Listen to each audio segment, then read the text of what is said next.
Do you ever wonder why your back may not be recovering?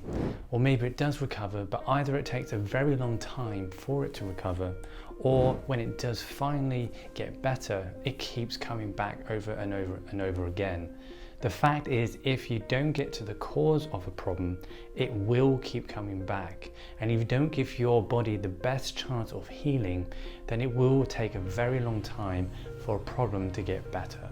If I keep hitting my thumb with a hammer repetitively over and over and over again, it's not until I take that hammer away that my thumb can start to heal again. And the body is exactly the same. We need to take away the thing that is stressing that area of the body that is injured so that it can start to recover. In this video, I'm going to show you exactly how we can address the cause of a problem so that we get quicker healing time and that problems don't keep coming back again in the future. Let's get started.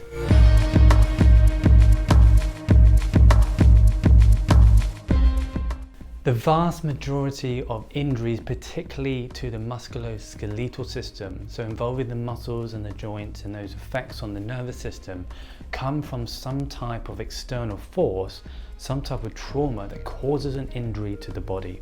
And so to get to the root of a problem, such as back pain or neck pain or headaches, we need to address the cause so that we give your body the best chance of recovery, and to ensure that this isn't a problem that will keep on coming back again and again in the future. There are three main types of traumas that we're going to go through in this video. So number one is physical trauma.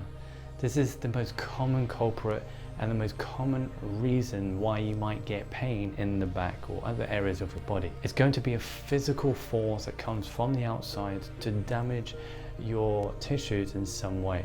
And the most type of physical trauma that we come across is postural repetitive strain type of injuries. This might not seem like the obvious physical trauma, but that micro injury that you continually expose your spine to every single day by sitting in a poor posture or putting your spine in areas of stress will over months or years will equate to a large injury to the point that you start to get pain in the back. And this can be quite a significant pain. This explains why for some people, all they do is bend over to pick up a pen, and that's when their back goes. It's putting on the final straw on the camel's back when everything breaks. It's all those little micro traumas that causes the problem. So the first thing you have to do is to address that. If that is what caused your pain, you have to address that to get to the cause and root of the problem so that your body can actually recover. A chiropractor can help because we can correct problems that have been caused through years and years of postural issues. And once that's been corrected, you need to ensure that you don't go back to that trauma so you don't have this problem again in the future. The other type of physical trauma, probably the most obvious type, is going to be a slip or a fall, a car accident, knock or a bang, anything that's a very sudden large injury to a tissue that causes almost immediate pain. So obviously we need to ensure that we don't get into situations that we are traumatizing ourselves in this way to reduce injury. The second type of trauma is going to be emotional trauma. Now there's lots of different types of emotional trauma. I'm not going to pretend to be an expert in this, but one of the common types that I see that is quite prevalent amongst a lot of us is going to be stress. Stress has a massive impact on your system. It initiates the sympathetic system, which is your fight or flight system. This is a system that has been designed to get you out of danger. It increases your heart rate, it increases your breathing rate to get the oxygen to your muscles, to give your muscles the best chance of getting you out of a situation. If, for example, you've been chased by a lion or a tiger, so that you can actually survive. It uses all your might, all your energy, and puts you on high alert, increasing your muscle tone so that you can get out of a potentially dangerous situation and to essentially save your life. This is a system that has been designed to be activated for only a short period of time. The problem occurs when this system is activated for a long period of time, when we get into a chronic state of sympathetic drive. And this is what stress does. and this is why it's a problem to the body. It increases the tone of your muscles, particularly around your neck and around your low back. That can cause tension, can distort the mechanics of your spine, and in itself can cause pain. So we need to ensure that if you are stressed, you have to reduce this if you want to get the best and quickest recovery for a problem. Particularly if you have a problem that just doesn't seem to be getting better. If you've seen a chiropractor, an osteopath, a physio, and it doesn't get better, this is an area that you should think about. And there's lots of different things that you can do to reduce stress, not only to eliminate the factor that's causing stress, but to add in certain things to help you relax. Certain things like prayer or meditation, relaxing baths. There are some supplements that can also help with this type of issue. I'm certainly no expert in this, but certainly to reduce the stress factor and to get yourself into times and periods of relaxation, it's going to be really helpful for this kind of issue.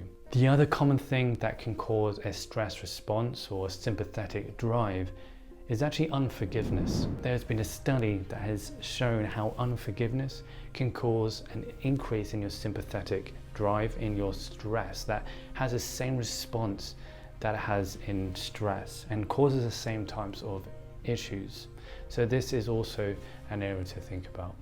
Now, the third type of trauma is going to be chemical trauma.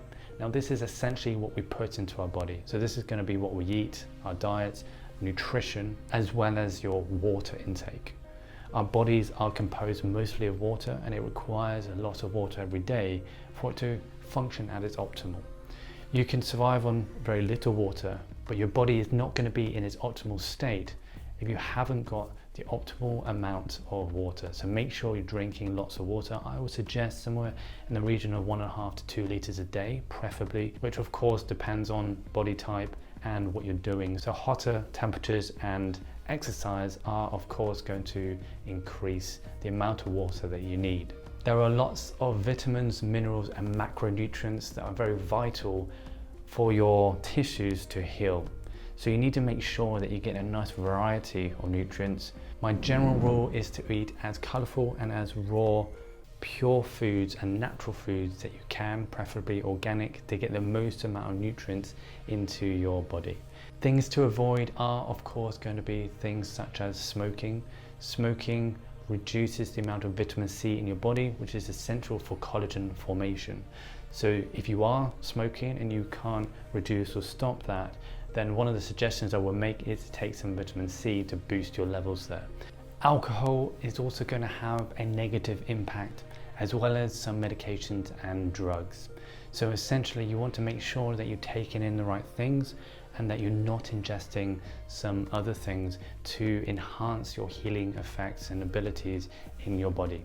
So the more that you can implement these things into your daily life, the quicker your body is going to be able to heal, and the less likely you are to get problems into the future, particularly by reducing that physical trauma, by improving your posture. If you want some tips on posture, then check out my video above.